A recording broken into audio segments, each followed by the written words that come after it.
The explosion could be seen for 15 kilometers. Black smoke rising 100 meters into the sky. 660,000 liters of fuel gone. But what makes this different from every other strike you've seen? Distance. This Russian train was 35 kilometers behind enemy lines, protected by systems that should have made it untouchable. 4 Ukrainian pilots were about to prove that nowhere is safe anymore, and they're going to do it with drones that cost less than your laptop. 35 kilometers away, operators from Ukraine's elite Ronin unit monitor degraded video feeds through analog transmitters that shouldn't work at this range. 4 FPV quadcopters push through distances that every military manual says are impossible. Standard drones give out at 3 kilometers, but these are already at 15 and climbing. Behind them, Kabul 9 intelligence feeds real-time updates while Alpha unit intercepts Russian communications. The next group's counterjamming equipment stands ready to burn holes right through the electromagnetic interference when needed. Suddenly, the video feed on the operator's screen turned to static. Without warning, the attack drone is now blind. Its signal to the operator has just been severed.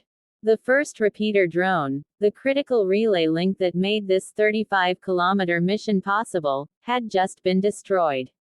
A Russian Verba Manpads operator had scored a hit on the repeater hovering at 500 meters, and without it, the attack drones couldn't receive commands. The entire mission was seconds from failure. This is the challenge of extreme-range drone operations. Ukrainian forces use analog 5.8 GHz video transmission because it has zero latency. Digital signals would be easier to extend, but they have a 200 millisecond delay that makes precision strikes impossible. When you're flying at 80 km per hour toward a moving train, 200 milliseconds means missing by 5 meters.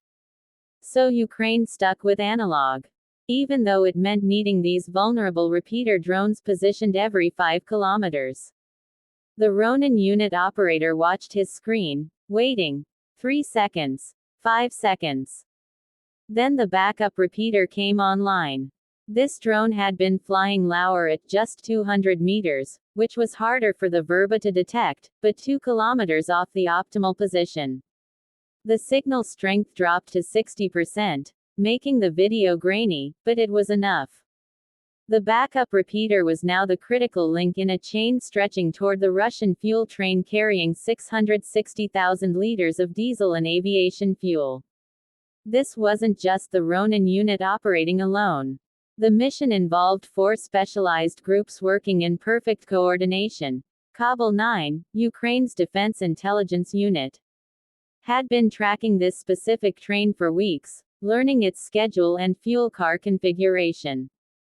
The security services Alpha unit provided electronic overwatch, monitoring Russian communications for any sign they'd been detected. The State Special Communications Service next group stood ready with their counter-jamming equipment. Each unit had a specific role.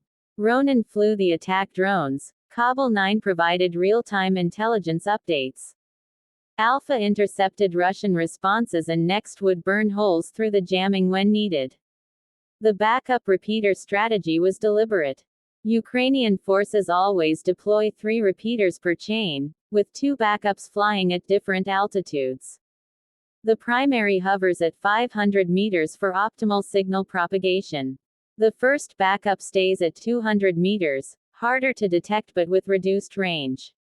The second backup skims at just 100 meters, nearly invisible to air defense but only useful as a last resort. They maintain a 2-kilometer spacing to prevent multiple losses from a single missile. Ronin operators train for exactly this scenario. Each pilot logs over 200 hours in simulators, flying with degraded signals, learning to use railroad tracks, rivers, and power lines as navigation references when video quality drops. They practice flying blind for up to 30 seconds, using mental timing and memorized terrain to maintain course. Count to 15, slight right to follow the tracks. Count to 10, pull up for the power lines. These mantras keep drones flying when technology fails. The Russians knew Ukrainian drones were coming. They always knew. The question was whether their defense systems could stop them. In the distance, the fuel train continued rolling at 40 kilometers per hour, unaware that 4 FPV drones were now converging on its position.